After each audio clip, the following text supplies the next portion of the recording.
أعمالنا من يهده الله فلا مضل له ومن يضلله فلا هادي له أشهد أن لا إله إلا الله وحده لا شريك له وأشهد أن محمدا عبده ورسوله وبعد السلام عليكم ورحمة الله وبركاته.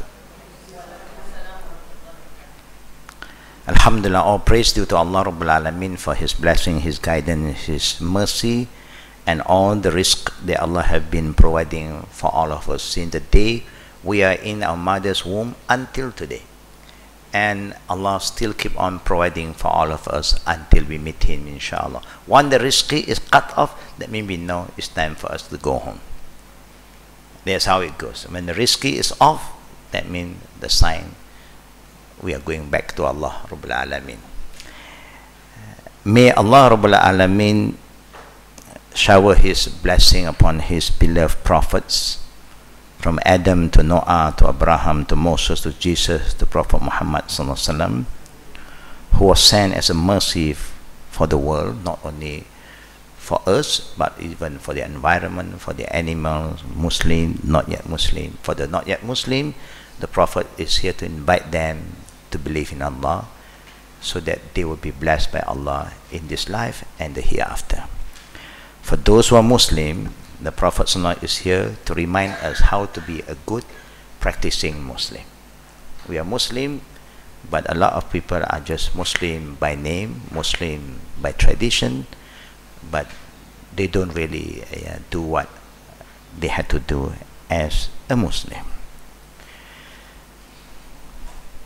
And may Allah Rabbul Alameen also give His blessing upon the family of the Prophet, the righteous companion who Allah Rabbul Alameen consider them as radiyallahu anhum wa radu. Prophet don't have this title. The Prophet is strict sallallahu alaihi wasallam, Nabiyullah, Rasul, but the title radiyallahu anhum normally apply to the companions of the Prophet sallallahu alaihi wasallam. Other than the companion, you don't have this title anymore. They have rahimallah. So different generation have different kind of titles. Yeah? So for all of us, we are muttabi'. Allah said, "Wallazi nattaba'uhum radiyallahu anhum wa radu." We also will get the blessing of Allah, but we are the good followers. Muttabi' means people who follow the teaching of Islam with guidance, with open eye, with open mind, with open heart. That means we know what we are doing, not a blind follower. Because Allah said, وَلَا تَخْفُ مَا لَيْسَ لَكَ بِعِلْمٍ إِنَّ السَّمْعَ وَالْبَصَرَ وَالْفُؤَادَ كُلُّ أُولَئِكَ كَانَ عَنْهُ مَسْئُولًا. In Surah Isra, Allah reminds us you are not supposed to say anything, do anything based on Islam without knowledge. Why? Because your heart, your eye, your ear is going to be questioned by Allah in the day of Judgment. Who gives you the right to say this is Islamic, when there's no evidence? You can't do that. When there's evidence, alhamdulillah, you have all the right to say this is not what I say, this is what Allah said, this is what the Prophet said. That's how we refer back to the Quran and the Sunnah. Brothers and sisters, alhamdulillah, may also Allah bless those who have passed away among our family members. These few days we have few family members among our Jama'ah, all Jama'ah who have passed away. We'll make a prayer for them. Allahumma ighfir lahum warhamhum wa'afihim wa'fu anhum. Allahumma ighfir lahum warhamhum wa'afihim wa'fu anhum. Allahumma ighfir lahum warhamhum wa'afihim wa'fu anhum. We ask Allah, may Allah shower His mercy and forgiveness upon them, and may Allah Rabbul Alameen show His kindness upon those who have returned back to Allah Rabbul Alameen. We are aware, brothers and sisters, that death is something that nobody planned. Nobody planned. Those who are dying, but still, if Allah says it's not your time, they won't go back. They'll be there. We visit some family members who have been taking care of their loved one for more than 10 years. for more than 10 years. Bedridden, they can't do anything.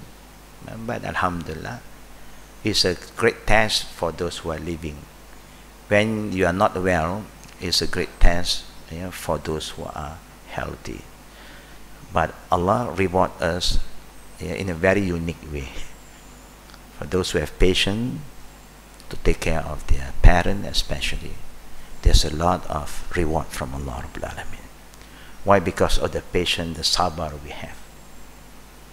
They are so helpless, but we are there for them. Taking care of children is more easier than taking care of elderly people. But one thing that I like to remind all the good brothers and sisters, when you are given the opportunity to be kind, to be dutiful to any of your loved one, especially your parent, who are still alive, but very helpless, old, sick, just have extra patience to handle the situation. That's all you have to do. The reward is very great. That's why we always say to Allah, وَقَضَى رَبُّكَ أَلَّا تَعْبُدُوا إِلَّا إِيَّاهُ وَبِالْوَالِدَيْنِ إِحْسَانًا. وَبِوَالِدَيْ إِحْسَانًا إِمَّا يَبْلُغَنَّ إِنَّكَ أَحَدُهُمَا فَلَا تَقُلْ لَهُمَا أُفٍّ وَلَا تَنْهَرْهُمَا وَقُلْ لَهُمَا قَوْلًا كَرِيمًا. Allah will shower His mercy when we talk to our elders who are very ill, helpless, قَوْلًا كَرِيمًا, mean with loving, caring words. Never raise up our voice. They don't deserve that. Just have extra patience. And we have in-laws. Maybe we are the in-laws, or our husband is the in-laws, who also help us to take care of our parents. It is a blessing to have that kind of spouses. Sometimes it's not easy. We are able to take care of our parents, but it's a test for us and test for our spouses. But when you have those who always help each other for the sake of Allah, may Allah bless the whole family, inshallah. We did discuss about the adab of facing funeral, about the janazah. Today, inshallah, if I'm not wrong, we are seeing on page 140. 140. When there's a lot of death going on, it reminds us about a lot of things. And of course, what is happening sometimes, some follow the sunnah of the Prophet ﷺ, and some are not aware what is a sunnah and what is not sunnah. Everybody want to do the best, especially the not yet Muslims. Sometimes they spend days and days to prepare for the funeral. That means they won't bury the deceased until they have done their best. 3 days, 5 days, 7 days. For us as Muslims, we have our own value.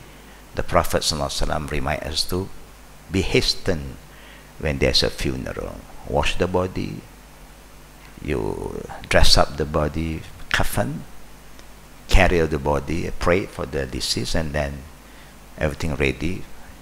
Just be hastened to bury the body. Now, today we are going to talk about prohibited and disapproved acts. The meaning, in Islam, there's always something that you are supposed to do, and there are some that you are not supposed to do. When you talk about Islamic ruling, Sharia, there's always a do and a don't. It's not up to you. Religion is not up to you, no. Religion must be guided. If there is evidence, alhamdulillah. No evidence, anything, remember this term, this qaida, this usul, very important.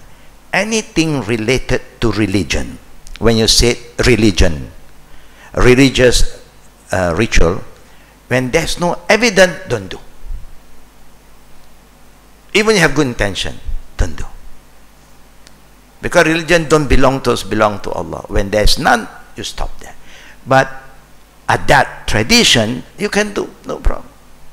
Anything to do with tradition that do not contradict with religion, go, do it. Religion is not here to stop you to do what you used to do according to the tradition, unless it contradicts the religion, then you have to stop. Then there's where the test comes. Are you going to uphold tradition and you go against the Sharia, or you uphold the Sharia and then you let go the tradition? It's a jihad. It's a jihad. Yeah. Because when we die, Allah will not ask you about your tradition. No value. Tradition has no value. It's just our tradition. My way, your way, Chinese way, Malay way, Arab's way. It's a tradition. But the thing that Allah is going to ask us is about your Lord, your religion. Nothing to do with your tradition. Ma dinuka. What is your religion? And you only can answer Allah when you are following the religion, when you are alive. If you are not following, you cannot answer. Now you can say, yeah, I follow Islam. But what kind of Islam? My Islam. Yeah, just an example. Now, along the janazah trip to its final destination, that means we are carrying the body to the graveyard, we must try our level best to avoid all action or practices conflicting the Sharia as much as possible. They should also try to avoid acts that are disapproved in the Sharia. Meaning, this is the last thing for you to do for the Muslim. So we want to have a good ending. A good ending is that you end with the guidance of Islam. You're going back to Allah. Just so you follow Allah's rule. And you know that you are going to meet with Prophet Muhammad sallallahu alaihi wasallam. It's not a dream. Here people talk about dream. We are not sure it's true or not. Over there is sure the Prophet will be waiting for us and offer his shafa'ah for those who follow his sunnah. Inshallah. Even following the sunnah is not easy today. Why? Because the ummah is so confused. And it also makes the not yet Muslims get more confused. What we say according to the Prophet, they say we are wrong. Now, who will say that we are wrong? Sometimes it comes from so-called Muslim. And the not yet Muslim will pick up this. You see, your people say you are wrong. Another fitna. Na'uzubillah. Now we all pray, we all hope that Allah give us good ending. Every Muslim, you ask them, do you make a prayer? Allahumma khtim lana bi husnil khatima wa la takhtim alayna bis su'il khatima. Yes, they say, we always ask for that. They mean, oh Allah, give us good ending. Don't give us a bad ending. What is a good ending? If you die with La ilaha illallah, there's a good ending. With La ilaha, with religion. Not with my father, my mother, but La ilaha illallah. Then Islam teaches how to wash the body, and then how to kafan, to cover the body, how to perform funeral prayer. So simple, you know. Everything that Islam wants us to do is very easy. You don't have to spend a lot. Where other people, when there's a funeral, the public don't seem to know what to do. They have to wait for their taiko. Then only they can start. For us, everybody can pray. Allahu Akbar. You're a latecomer, you can pray by yourself. If there's jama'ah, you can pray jama'ah. Simple. Allahu Akbar. That is the blessing of Islam. Yeah? But today, we are very confused. Sometimes, when we are alive, we follow the Quran and Sunnah. When we die, we don't know. You know why we do not know? Do you know why we don't know, brother and sister? Because we never get our family involved. You are learning every day, alhamdulillah. But your loved one, your children, your brothers, your father, your mom, do they learn? They don't learn. If they are learning, alhamdulillah. If they don't learn, you know what is sunnah. When you are not there, who is there to arrange for your funeral? Not you anymore. The living. And the living don't learn. Do you think the living will call us? They have their own contact. They'll call their own people. And then other thing is going to come in. A package is going to come in. Flower is going to come in. Because people are very loving people. People feel for you, but the way they respond to you is not following the Sharia. So what can we do, brother and sister, today? What is the best thing for us to do? Yeah? What's the best thing for us to do? Yeah? Yeah, we can educate them, but if they are not consistent, they are confused. We know they are not aware. What should we do?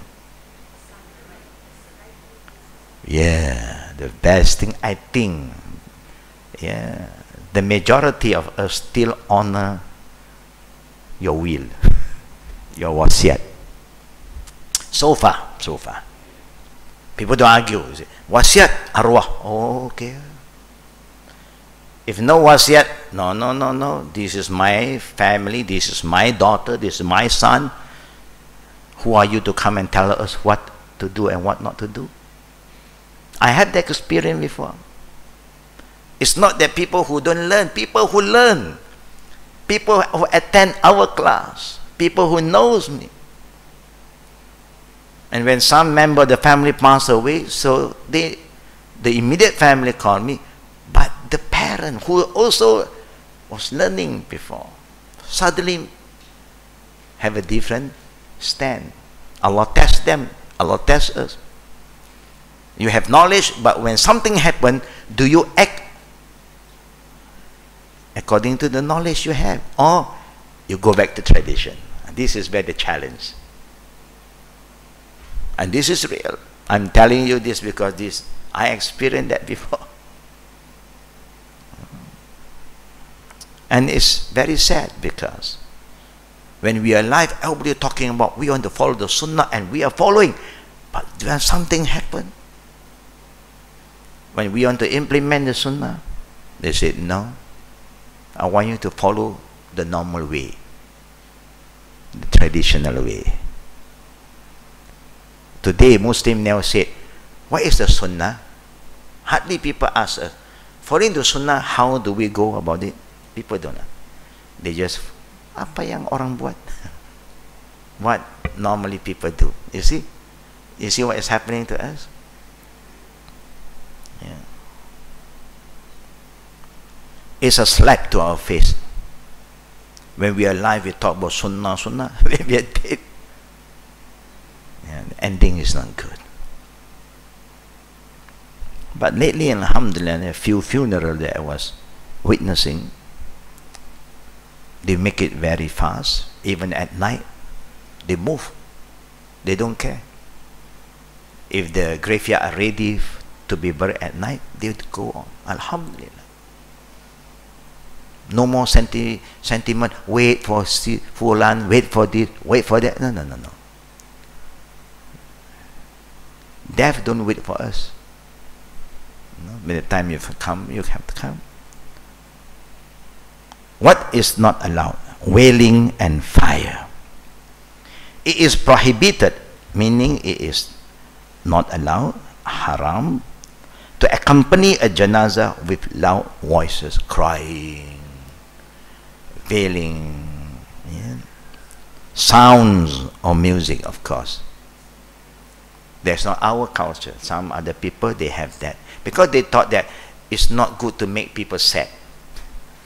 That is a sad kind of environment. But sometimes they come with music, a very sad music. But this is not time for you to do any music, you should make dua.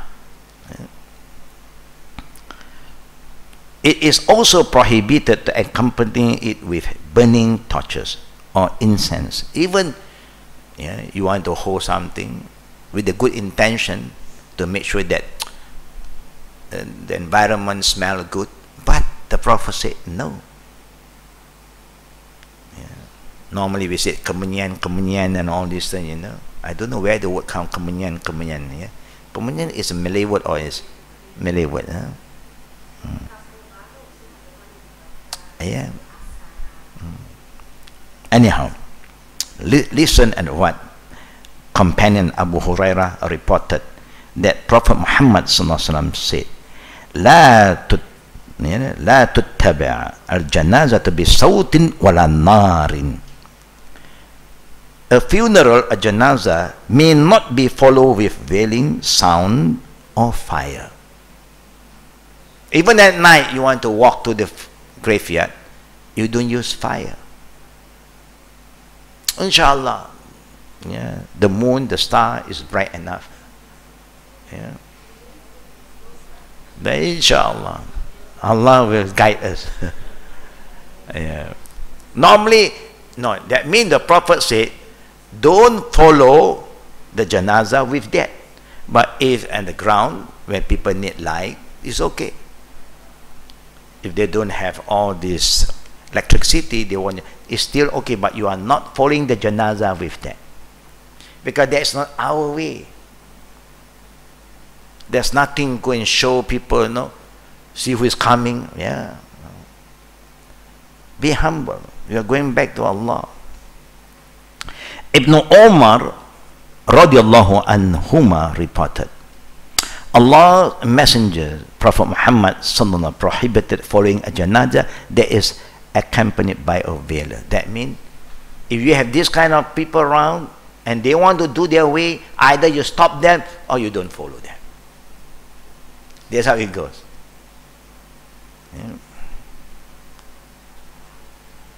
If you read at the sentence here, prohibited following a janazah that is accompanied by a veiler. You are not doing it, but there is a group of people is doing that, and you remind them they still want to do. Khalas. Children, of course, we know it's not something that they do it purposely. They have their own fitrah, and we have to remind them. You say, Daddy, Grandpa is going back to meet Allah. So we must pray for Grandpa.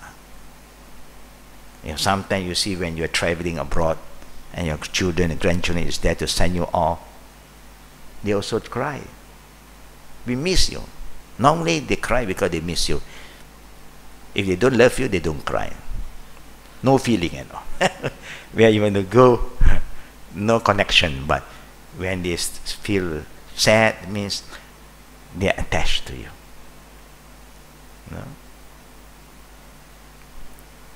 Now the Prophet never stopped you from crying. No wailing. Yeah, Papa, we love you, Papa, don't worry. What is that? No.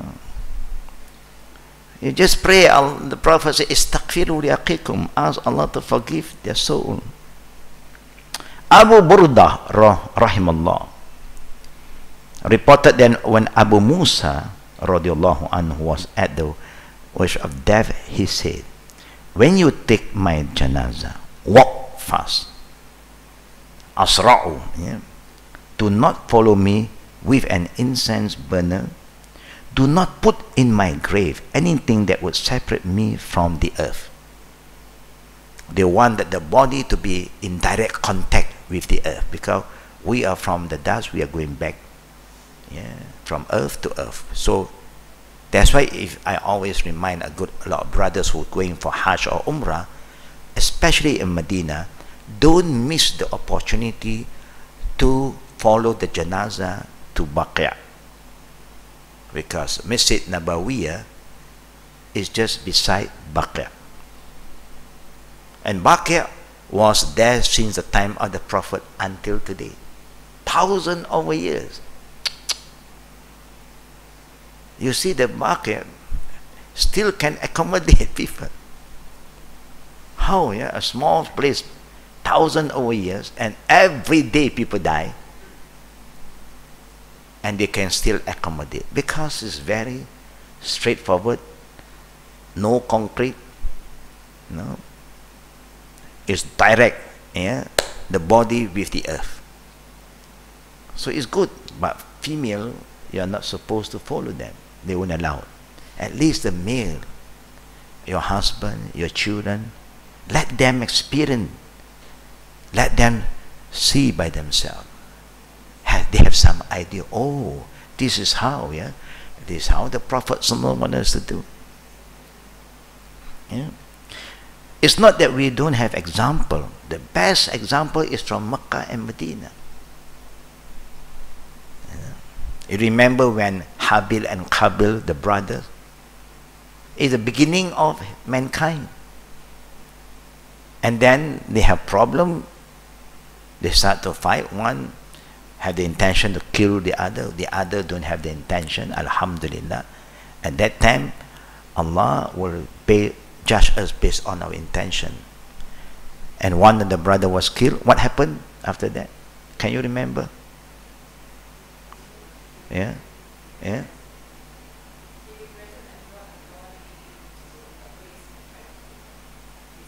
Of course, he regretted, but it's too late. But what happened? This is the first killing on earth. They don't know what to do. What to do now? The body is dead now. Yeah. What to do? They don't know even to dig, to bury them, or to throw them somewhere. And then Allah sent what? The crow, the bird. You see how Allah educates us? He sent two birds who fight with each other.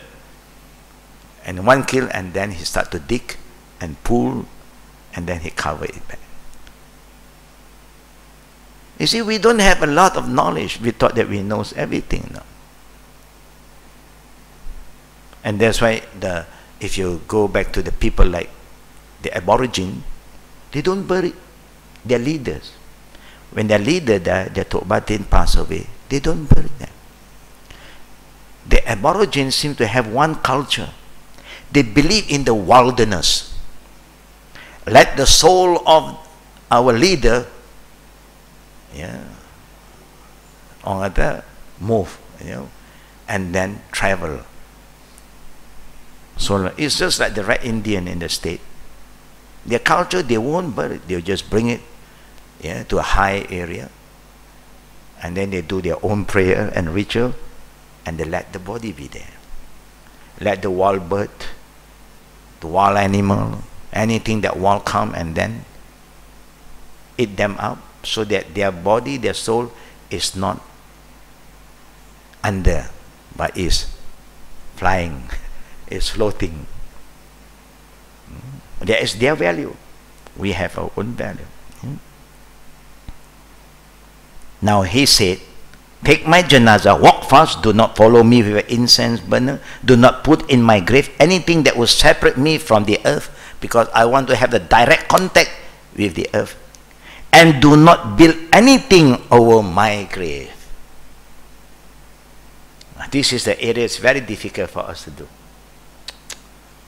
Because we have the tradition, the sentiment, how can you do like that, no? How can you abandon them? So you look like he's a poor guy, you know. We must build something to show that he's somebody before. Of course, who do not know that he was somebody? I say. But what do Islam want us to do? You should be humble when you are alive, so that when you die also be humble.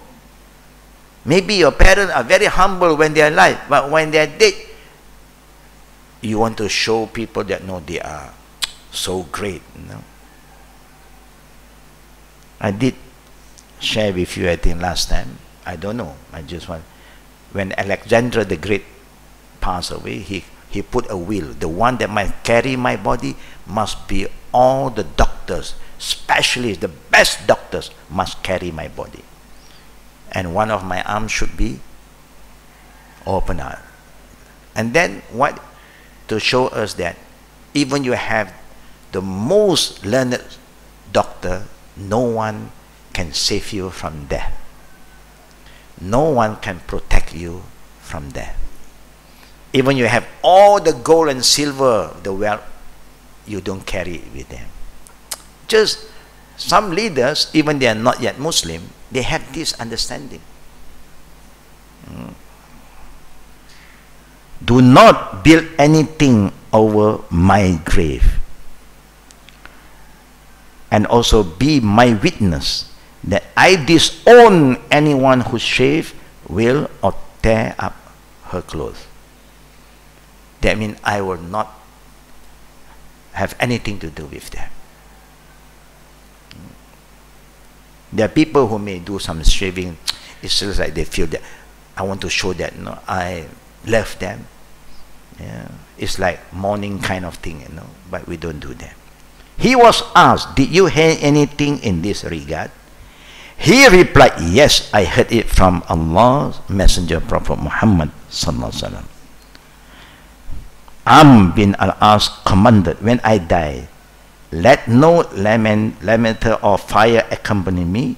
Abu Hurairah commanded, when I die, do not erect a tent over me, nor follow me with a burner.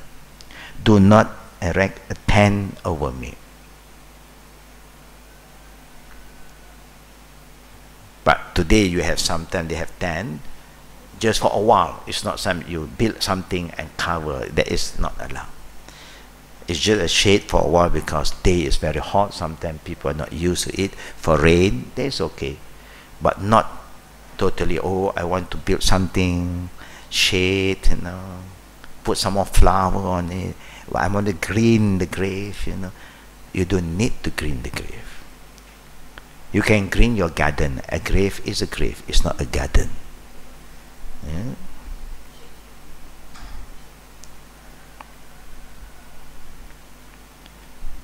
How about other sounds? All other sounds are prohibited with the janazah procession. These include playing funeral music. Very sentimental. I still remember when my father passed away. I was not yet a Muslim. Of course, they used to have a band. Yeah, we all who are not yet Muslim will know there's a band. Of course, it's not a rocky music, Yeah, and then they'll have a very sentimental, sad music. They make you cry. You cry because of the music, because it's not because that you miss, your loved one. Especially for the death of state or army figure. Is that happening? Statements, the statement, and then also when somebody in the army, normally you have this. Yeah, I mean, the not yet Muslim, they will do that because that is their value. But when you become a Muslim, do you want to let this thing to carry on? And the Prophet have said, no sound. It should be a day that you reflect. They are going back to Allah. It's not easy. It's not easy. It's not easy for the loved one to depart from somebody that they love so much. I know even the music, the trumpet that you use is a very sad one, but still, the Prophet said, no sound.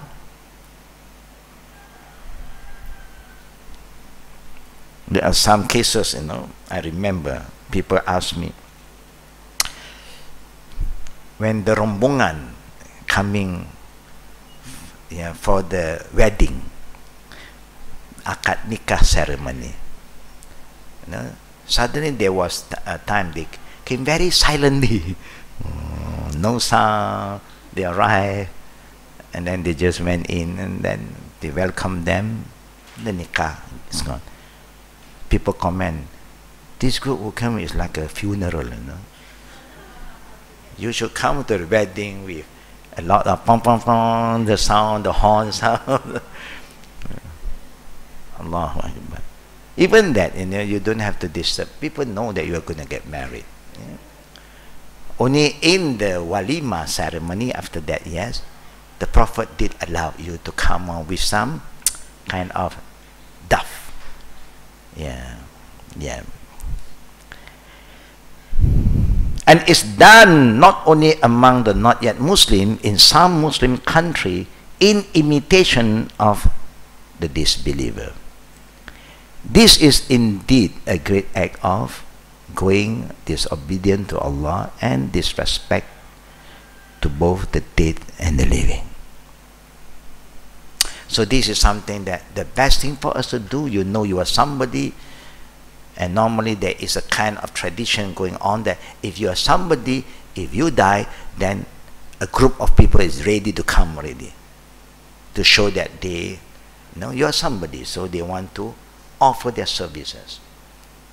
So as a family who love Allah and the Prophet, the best thing, you write something. Because they are children, when people ask, why you all do it so fast, you don't give time. The children don't know how to answer. I said the best answer, tell them, this is the amanah from the deceased. We just carry out the amanah. Then people cannot blame you. What kind of following you are following, what teaching you are following, which group. They are starting to find fault with you. So you must be wise. If you want to make sure that our dying following the Sharia, we have a good ending, make sure that the janazah is being carried in a way that is please Allah and the Prophet, and it will be buried according to the Sunnah, because we are Muslim. And then after burial, what happened on the top of the graveyard is also following the Sunnah. Is that easy sometimes? Is that easy? Sister, is that easy? You know that it's not easy. So you have to plan. You have to plan now. It's not easy. I'm not saying that it's easy, but I want all of us to think, to reflect, think. How do we want to make sure we have a good ending? Yeah. The problem we are facing because the caretaker of this area, they don't understand the Sharia. They're coming to you, they ask you, what kind of grass do you want? What kind of greeny you want? What kind of stone you want? From which mountain? Marble? Imported? Local? Wow! Big business! We are following the footsteps of other people. No. May Allah protect all of us. Ameen. B. Raising the voice with zikr while following the janazah is not from the Prophet. Even you want to make zikr aloud, you are not supposed to do that. The Prophet ﷺ companion hate raising the voice while following the funeral, show of respect.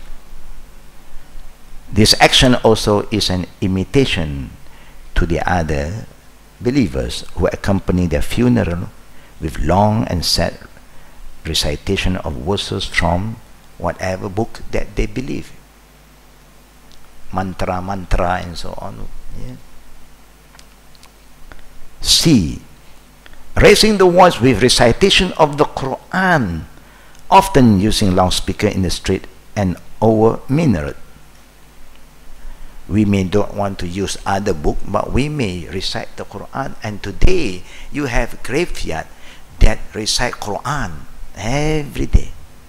They have a speaker move towards facing the maqbara, the graveyard, and people say, wow, it's so nice, if you you've been buried there, because every day you can hear the recitation of Quran. You are going to hear the recitation. Allah said, innaka la tusmi'ul mawta wa la tusmi'u man fi qubur. You cannot make the dead hear you. and you cannot make what is in the grave hear you anymore.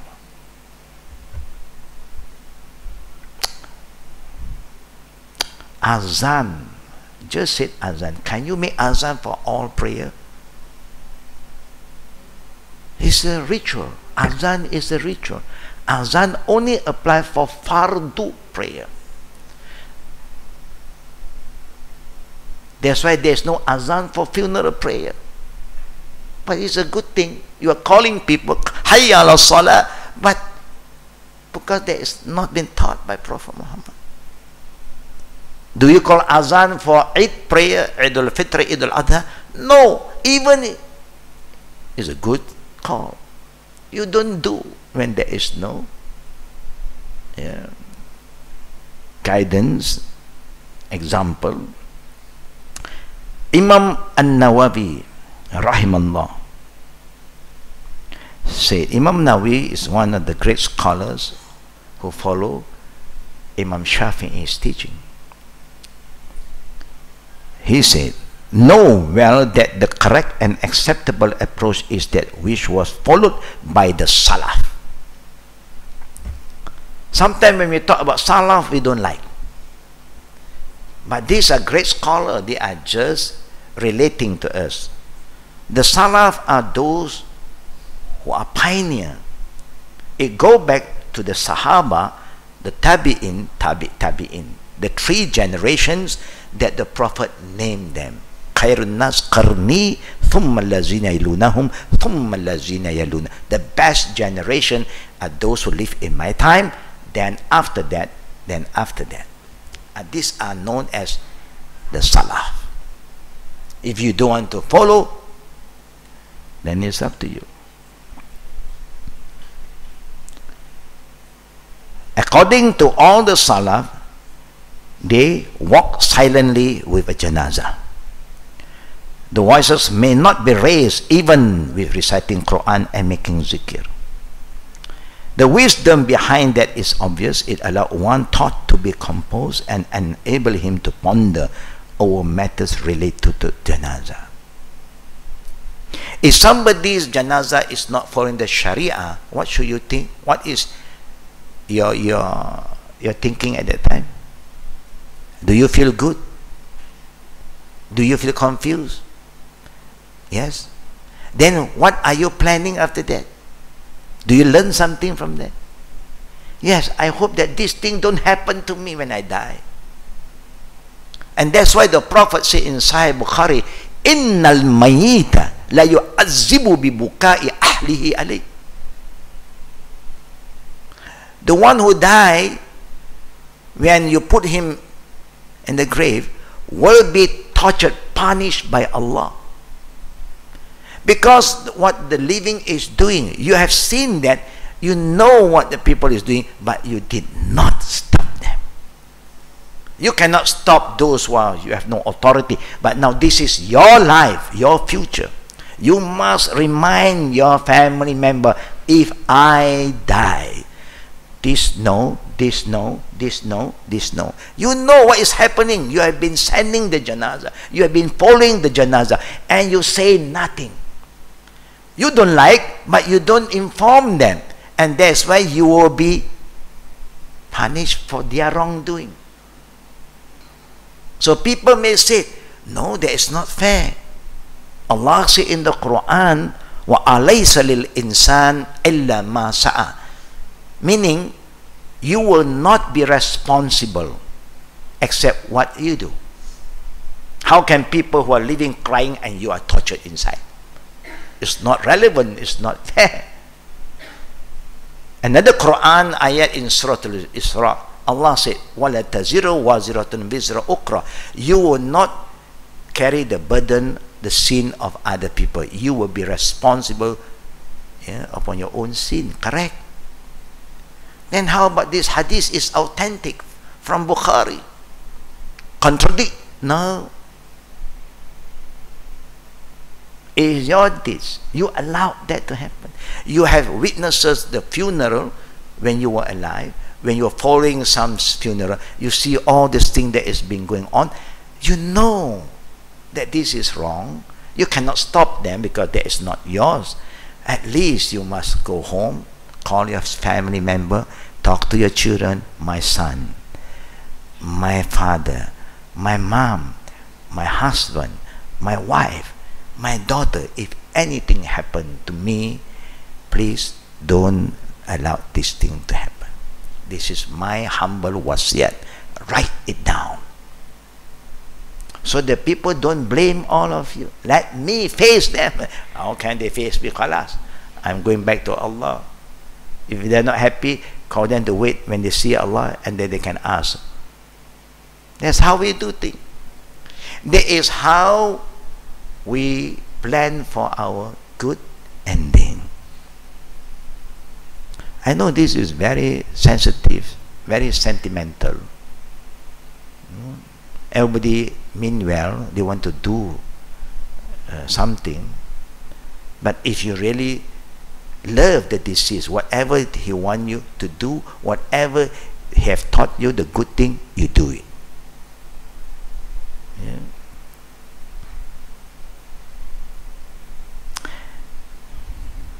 Yeah, it's very true. Yeah. What Imam Nawawi gives some example, you should ponder over matters related to the janazah. It happened in front of you, what are you going to do about your janazah? You should plan. Okay? Which is required in that situation. This is the truth. So do not mislead by the numerous people who deviate from it. As Abu Ali al-Fudail bin Iyad said, this is scholars, adhere to the way of guidance. You ask for guidance, ihdina siratul mustaqim. Follow the guidance. And do not be beguiled by the small number of people and them, and don't worry about what people want to say, and beware of the ways of the misguided, and do not be beguiled by the large number of people falling to destruction. Or people, majority are doing, we have nothing to do with majority. And Allah has have said to us in the Quran, if you follow the majority will mislead you. This is what Allah said, and we still want to say majority. Some report in this meaning have been related to us in Sunnah al-Bayhaqi, one of the collection of the scholar of Hadith, Bayhaqi. As for the ignorant people, action in Damascus and elsewhere, reciting Quran over a janazah, extending the voice, changing the way it should be recited, it is all unanimously prohibited. I have explained its ugliness and grave prohibition, as well as the great crime of those who do not prevent it, despite their ability to do so. In this book, and then the scholars is quoting, getting all the dalil, yeah? The ethic of recitation, very from Allah, we seek help. Who can help us, brother and sister? Allah. But do you think it's difficult for you to write a wasiyat? It's not difficult. It's difficult for you to explain to people. But a wasiyat, then you just tell your family member, this is my wasiyat, please honor my wasiyat. Now, if you have done that, and they do not honor your wasiyat, they do all this nonsense, you are not in this hadith. Like the Prophet said, Innal mayta la yu'azzibu bi bukai ahliha. You are not responsible. If the people is still doing all the nonsense, you will not be tortured. Why? Because you have make it clear before you die. I say, no, you do, you take the responsibility. That is the meaning of that hadith from Bukhari. It's not against the Quran. Because you know what is happening, you have witnesses, you have following the janazah, you was in the graveyard for many times, and you know what is happening, and you did not warn your family members. I don't want this to happen to me. Since our culture, generally, people still honor wasiyat. Oh, what's that? Oh, okay, I don't get involved. Why? They are worried. Then the spirit will come and haunt them. You can use that also, no problem. Just put some fear. You don't follow, I don't know. Arwah will be very unhappy. You make arwah unhappy, you know what's going to happen to you. Some people are afraid of the dead, you know. They are not afraid of the living. Yeah. Many ways to remind people. It's just like you remember people who always like to touch each others, even they are non-mahram, the male and female. It's very difficult to say no. They offer their friendship with you, you don't want to accept. It's not easy. Sometimes if you're not yet Muslim, it's different. Among Muslims, sometimes they also do this. The Sabah, Sarawak tradition is good. You hold your heart, and she will hold her heart. Okay, heart to heart. Yeah, it's better. You hold your own, you touch your own body. But there is a way, if you want, the traditional way. We all, majority was taught, when you have wudu, you cannot touch the opposite sex. You touch, batal. So the best thing to do sometimes, or you train yourself to have wudu. People hold, and suddenly I have wudu. Okay, wudu. Example. Sometimes you have to plan. You have to prepare yourself. You know that you're going to a function, and you know people are very free in touching. You better occupy your hand with something. You hold from your right hand, you hold something, a bottle of water. Okay. Oh, they say okay, because normally they'll shake hand from the right. It says you hold from the right, or you hold both hands. Make sure that you're busy with both hands. I do that sometimes. Whatever you can do, you do. Yeah. May Allah guide us, inshallah. Yeah? That means you are trying. Yeah? What is important, you are trying.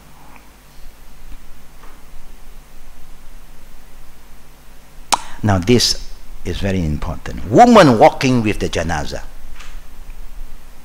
It is not recommended for a woman to follow a janazah. Atiyah reported in one of my small booklet about the funeral, I quote this saying too, that Allah's Messenger ﷺ prohibited us women from following the janazah, but did not enforce that on us. Now, this is a very important sentence. He prohibited, but do not reinforce. What do we mean by that?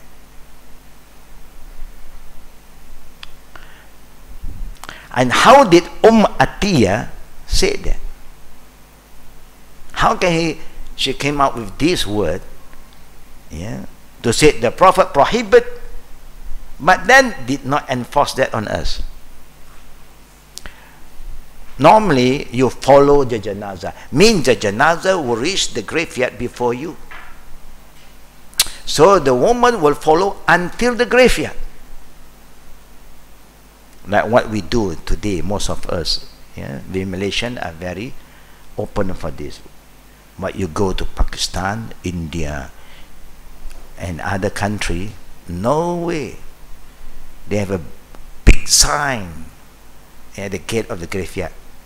Woman, haram, forbidden. Yeah, those who are from that country, they know.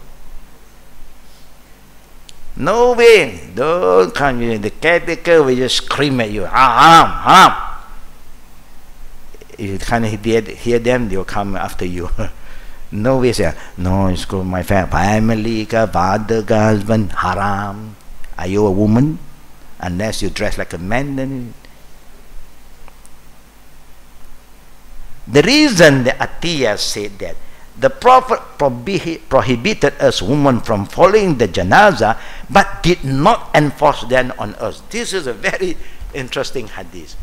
She said that the Prophet prohibited, that cannot, and then she said that the Prophet did not enforce this rule.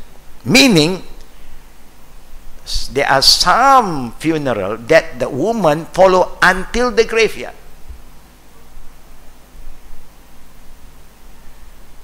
And it happened in the time of the Prophet. Umar was there. Most of the Sahaba will follow the Prophet when there's a funeral.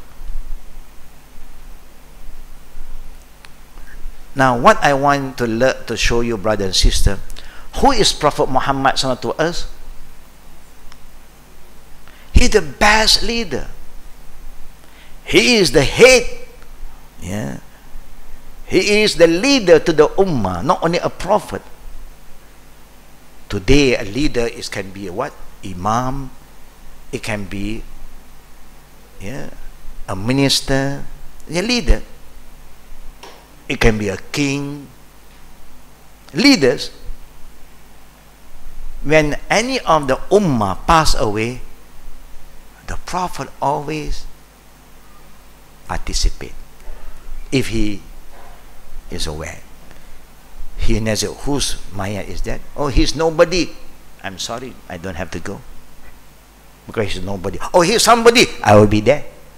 The Prophet is always there to show example that I am with you all. I will pray for you all. Oh, mashallah. That's why to be a leader is not easy. You must feel for your people. You know. Then Omar saw a group of ladies was standing near the around the graveyard. They don't come so close, but they're standing one side. Yeah.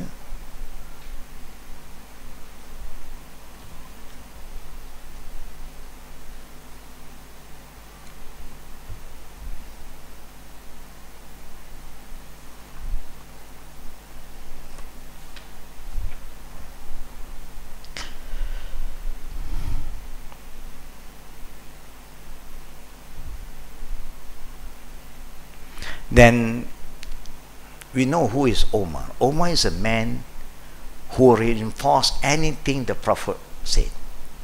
So he is going towards the woman, he wants to chase them out. Get out from here. When the Prophet saw Omar moving, call him, Omar, leave them alone. And that's why we don't stop women from going. Some scholars say, no. Maybe they know their woman better than us, no comment. Mungkin if they allow the woman will go and disturb and cry and wail and then, don't cover, don't put him down yet. We want to see him again. We want to have a look again. So there's a lot of disturbance. Sometimes you see, you saw that in the YouTube, how the woman will go and then cry, and that is why the Prophet don't allow. This is Allah, you belong to Allah. Allah want you back. Why are you crying like that? You can cry because you love the person. But don't delay, don't disturb the burial. So those women who can control themselves well, you're allowed to go. Those who can't, don't go. That's how it goes. Yeah? May Allah make it easy for all of us to understand, brothers and sisters. So that's why if somebody said no, they don't allow, we also cannot. Yeah. So why you go against the Sunnah? Because they know their people more than us. See? So we just let them do what they used to do in their country. In our country, we are, alhamdulillah, our women are very strong. They know they can control. If they want to go, nobody should stop them. You remember, it's like a mosque. The Prophet never encouraged the woman to go to the mosque. But in the same time, the Prophet said, don't stop your woman from going to the mosque. And then Aisha made a comment, if the Prophet know what the woman is doing in the mosque, I think he will stop them. Why? We don't know. Huh? Alhamdulillah.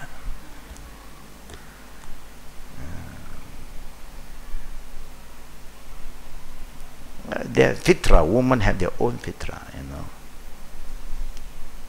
If we have a hidden speaker there, I think everybody can hear what is going on there. You know, by our fitrah, you know, when we meet, we love to discuss, you know. There's nothing wrong to discuss, you know. May Allah protect us, brothers and sisters. first thing I like to remind all the good brothers and sisters, do you think you are okay that in the coming Wednesday, is the coming Wednesday? No. The coming Wednesday we are not here, yeah. But the next one, the coming Wednesday, what is the date? 8, 6, 7, 8. 8 we are not here. So it's an off day, inshallah. A day for you to reflect, inshallah. And then the next Wednesday, 15 now. 15 we are supposed to moving to China, because we have an invitation to have a second discussion with those who are not yet Muslim. Yeah. No, I'm just checking with you all. Do you think if we have it at 10 a.m. will be okay? Or it's a bit difficult? Normally we have 11. I was informed that the flight is about 1:30. 10, 11, 3 hours before. Okay. So another reflect. Yeah, so happened. Yeah, this is the time they have been planning. The China trip is just for, pardon? How about Tuesday? Do you think we can make it for Tuesday, for just that Tuesday? If you want, I don't mind, because I'm still around Tuesday. We have just agreed upon that first. Yeah, that not this coming Monday totally we are not. Yeah, but yeah, 14. Yeah, we just Korban change a bit, make a hijrah, and see how Tuesday work with us, inshallah. I don't want to miss the classes, you know. So we agreed for not this coming Wednesday is off, because we won't be around from Monday, Tuesday, Wednesday, but then the next one we do it on Tuesday. Yeah, we do on correct. Yeah, this is our second mission, to have a close discussion with a group of R&D, on behalf of the Chinese government. Yeah. Meaning they are from, they invited us to have a very close kind of discussion to know about Islam. Yeah. May Allah make it easy for all of us, inshallah. Now we open for Q&A now. Fadda, sister. Walaikum salam warahmatullahi wabarakatuh. I actually have few questions here, Sheikh. Okay. First question is with regards to reverts, right? Especially reverts, those that do not have Muslim family members. With regards to putting down wasiat, right? Yeah. Like according to Sharia or Baitulmal compliance, where do you think that, or how do you think that is the, for us, a place that for us to go through to make all these processes black and white and things like that, so that we can document it. We never know who, when. Good. MashaAllah. Now you just sit, and then a cut is coming to you. A name cut. MashaAllah. See, so fast. Especially reverts, because reverts case, I'm aware that is a bit complicated. Right? But no problem. Question answered. Okay. But if you have some further advice that, no, that is the better one, because it's going by law. That means something is written. Inshallah. Thank you so much. Alhamdulillah. We have a lot of good sisters here around. Okay, my second question, right, is with regards to this janazah, right? I have visited a graveyard in Taman Tun, right? So what I saw is some of the graveyards, so-called Muslim graveyards, right? They're built with like with a tiles, so they're like kind of fancy, like, and then with a stone or a tomb, something like Chinese one, Chinese with a tomb with the name engraved on the stone. So is it permissible? Yes. Right.